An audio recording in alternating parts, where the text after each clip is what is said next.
오늘 성경 말씀은 마가복음 1장 14절에서 20절입니다. 기독교와 불교의 가장 큰 차이점은 무엇일까요? 기독교는 예수님을 메시아로 믿지만 불교는 부처를 메시아로 믿지 않습니다. 부처는 사람들의 내면에 자리한 불성을 깨달은 선각자입니다. 불교도들은 부처의 가르침을 받아 자기 안에 있는 불성을 깨닫고 성불하면 됩니다. 그래서 그들에게는 부처가 중요한 것이 아니라 자기가 중요합니다.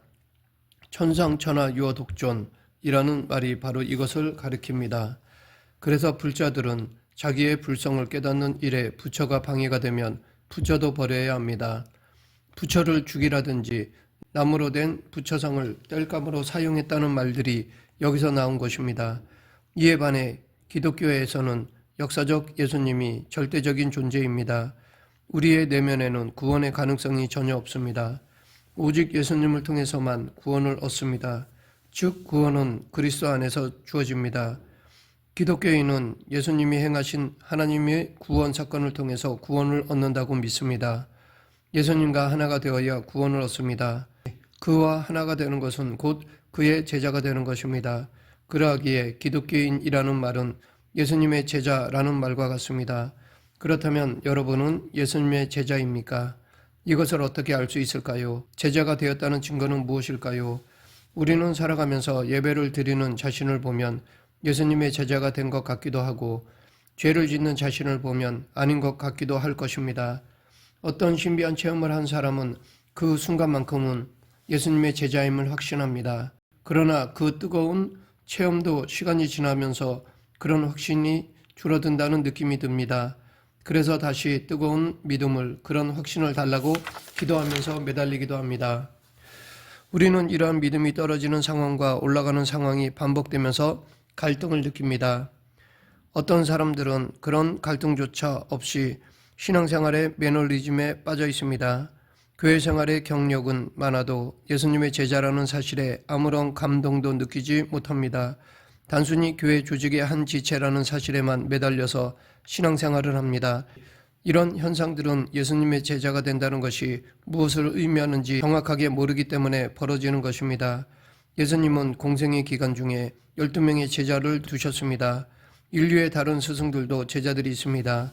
그런데 예수님의 12제자들은 제자가 되는 과정이 특이합니다. 일반적으로는 제자가 스승을 찾아와서 제자로 삼아달라고 요구하고 스승이 허락하는 과정을 거칩니다.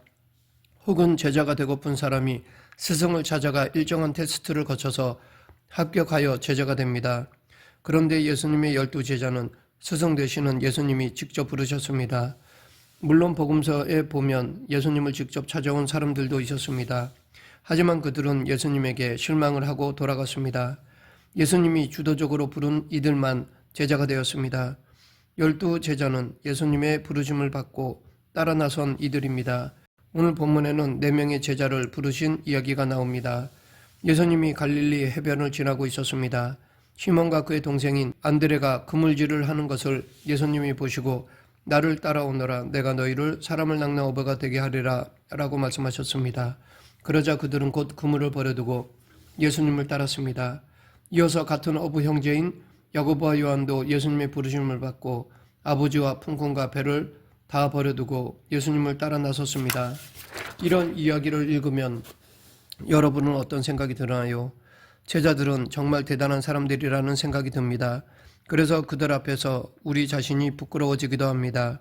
다른 한편으로는 아무리 예수님의 영적 카리스마가 탁월하다고 해도 부름을 받자마자 곧 따라 나섰다는 것은 좀 과장된 것 아닌가 하는 생각이 들기도 합니다. 그런데 여기서 제자들이 언제 자신들의 결심을 실행했는지는 중요하지 않습니다. 제자들이 결국 예수님의 제자로 나섰다는 사실, 즉 예수님이 선포한 하나님 나라를 위해서 출가를 단행했다는 사실이 핵심입니다. 시몬 형제와 야고보 형제들의 행동을 보면 시몬 형제는 그물을 버려두고 예수님을 따랐고 야고보 형제는 아버지 세베대, 품꾼, 배를 버려두고 나섰습니다. 야고보 형제 집안은 시몬 형제 집안에 비해서 살림살이가 넉넉했던 것 같습니다. 버려둔 것이 더 많습니다. 어쨌든 최초로 예수님의 제자로 나선 이들은 그 이전에 자신들의 삶의 도구였던 모든 것, 그리고 인간관계를 형성하고 있던 모든 것을 버렸습니다. 당시 이런 결단은 그렇게 간단한 것이 아니었습니다. 이들은 평생 고기만 잡으며 살았습니다. 그것이 삶의 모든 것이었습니다. 고기를 많이 잡은 날은 기분이 좋았고 못 잡은 날은 나빴습니다. 이 고기잡이를 포기한다는 것은 자신의 삶을 포기하는 것과 같습니다. 그런데 이것은 자기들의 삶만 포기하는 것이 아닙니다. 이들 때문에 가족들도 많은 것을 포기해야 했습니다. 가족들의 생계가 크게 어려움을 당할지도 모르는 것이었습니다. 그래도 이들은 그것을 버려두었습니다. 기존의 삶을 포기한 것입니다. 제자가 된다는 것의 첫걸음이 바로 이것입니다. 즉 버림입니다. 그러면 도대체 버린다는 것이 무슨 뜻일까요? 복음서에는 이 대목 외에도 버리라는 말이 자주 나옵니다. 그 중 하나만 보면 마가복음 10장 29, 30절입니다.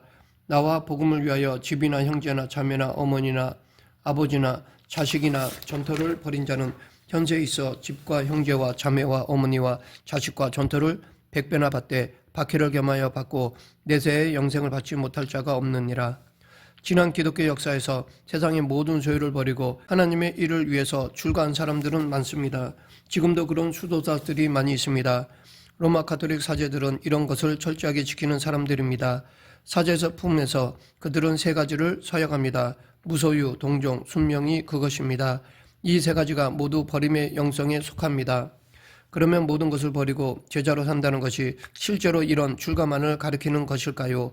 예수님이 그걸 원하실까요? 그렇지 않습니다. 모든 사람들이 출가한다고 생각해보면 농사도 짓지 않고 소도 키우지 않고 공장도 다 문을 닫고 결혼도 없다고 생각해보면 인류 역사는 곧 끝장납니다. 자신의 형편에 따라서 출가할 사람은 하고 그렇지 않은 사람은 세상의 일을 열심히 해야 합니다. 그렇다면 버림의 영성은 수도사들에게만 해당되고 일반 사람들에게는 해당되지 않는 것일까요? 그렇지 않습니다. 우리가 예수님의 제자라고 한다면 당연히 버림의 영성에 참여해야 합니다. 그것이 무엇인지 살펴보면 오늘 본문인 제자를 부르는 사건 앞에 또 하나의 이야기가 있습니다. 그것은 예수님의 사역에 대한 총괄적인 묘사입니다. 세례 요한이 잡힌 후에 예수님은 갈릴리에 오셔서 하나님의 복음을 전하셨습니다. 전하신 내용은 때가 찼고 하나님의 나라가 가까이 왔으니 회개하고 복음을 믿으라입니다. 이 문장이 예수님에 관한 모든 것을 담고 있다고 해도 지나치지 않습니다. 이 문장에서 키워드는 하나님 나라입니다. 하나님 나라가 가까이 왔다라고 합니다. 그리고 이 하나님 나라를 받아들이기 위해서 필요한 일은 두 가지, 회개와 믿음입니다. 여기서 말하는 회개가 바로 앞에서 말씀드린 버림입니다. 마가복음 기자는 예수님 사역의 핵심을 15절에서 언급한 뒤에 그것을 구체적으로 제자들의 부르심에서 확인한 것입니다. 회개가 곧 버림이며 버림이 곧 회개입니다. 그러하기에 우리는 이 회개가 무엇인지를 알면 버림이 무엇인지를 알 수 있습니다. 회개는 헬라어 메타노이아입니다. 이 단어는 돌아선다 또는 방향을 바꾼다 라는 뜻입니다. 하나님 나라를 향해서 삶의 방향을 바꾸는 것이 회개입니다. 그런데 사람들은 보통 회개를 자기가 잘못한 행동을 뉘우치는 것쯤으로 생각합니다. 그러나 그것은 회개가 아닙니다. 단순히 반성일 뿐입니다. 이런 반성은 기독교 신앙뿐 아니라 다른 데서도 얼마든지 일어날 수 있습니다. 회개는 교양 차원의 반성이 아니라 영혼 차원의 돌아섬입니다. 삶의 문의가 아니라 삶의 실체가 돌아서는 것입니다. 즉 회개는 하나님 나라로 삶의 중심을 옮기는 것입니다. 그러하기에 하나님 나라가 무엇인지를 알아야 그쪽으로 삶의 중심을 옮길 수 있습니다. 하나님 나라는 하나님입니다. 하나님 나라가 따로 있고 하나님이 따로 있는 것이 아니라 하나님 나라가 바로 하나님입니다. 하나님 나라는 하나님의 통치입니다. 그러므로 우리의 삶이 하나님의 다스림을 받는 것이 곧 회개입니다.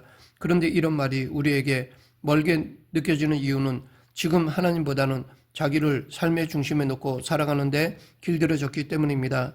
자기를 세우는 것에만 마음이 움직이기 때문입니다. 그래서 우리는 물질명의 권력이 들어오고 나가는 것에는 예민합니다. 물론 우리가 세상에서 살아가려면 물질명의 권력이 필요합니다. 좀 편한 삶을 살아가려면 더 많은 이것들이 필요합니다. 그러나 이것들이 하나님 나라는 아닙니다. 오히려 그것들이 하나님 나라를 방해할 수도 있습니다. 우리는 돈과 하나님을 겸하여 섬길 수 없다는 예수님의 말씀을 기억해야 합니다. 우리의 마음이 어떻게 움직이는지를 보면 하나님 나라에 관심이 있는지 없는지를 확인할 수 있습니다. 그래도 돈이 제일 좋다고 생각하는 사람들이 있을 것입니다.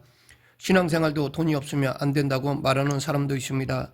하지만 돈이 우리의 영역을 만족시켜 주지는 못합니다. 실제로 우리의 삶을 뒤돌아보면 과거 넉넉하지 못함에도 서로 더 챙겨주고 서로 더 나누어 주었다는 것을 알 수 있습니다. 오히려 지금은 부족함이 없음에도 나누지 못하고 더 가지고자 싸우는 경우가 많습니다. 하나님과의 관계에서도 마찬가지입니다. 넉넉하지 못해도 하나님께 감사가 넘치고 영적으로 만족했는데 지금은 부족함이 없는데도 하나님께 불평, 불만이 더 많습니다. 교회도 가난할 때 성도 간의 사랑이 넘쳤는데 대형교회가 되니까 싸움과 분란으로 마음에 상처받는 경우가 많습니다. 그러므로 우리는 하나님의 다스림을 받아야 참 평강, 화평을 누릴 수 있습니다. 이 세상의 것으로는 참 평강, 화평을 이룰 수 없습니다. 이 하나님 나라, 즉 하나님의 통치가 결정적으로 드러난 사건이 예수님입니다. 하나님은 예수님을 죽은 자 가운데서 부활 생명으로 불러내셔 예수님이 당신의 아들이라는 사실을 증명하셨습니다. 예수님은 죽음으로부터 생명으로 자리가 옮겨졌습니다. 그리고 하나님은 예수님을 믿는 사람들에게 이 생명을 주시겠다고 약속하셨습니다. 기독교 신앙은 여기서 시작됩니다. 그렇기 때문에 하나님 나라를 향해서 돌아선다는 것은 곧 예수님을 향해서 돌아서는 것입니다. 그것이 바로 회개입니다. 예수님에게 일어난 하나님의 구원 통치의 빛으로 영혼의 관심을 돌리는 것이 회개입니다. 예수님이 제자들을 부르실 때 사람의 내면에 있는 진리를 발견하라 라고 하지 않고 나를 따라오라 라고 하신 이유가 바로 여기에 있습니다.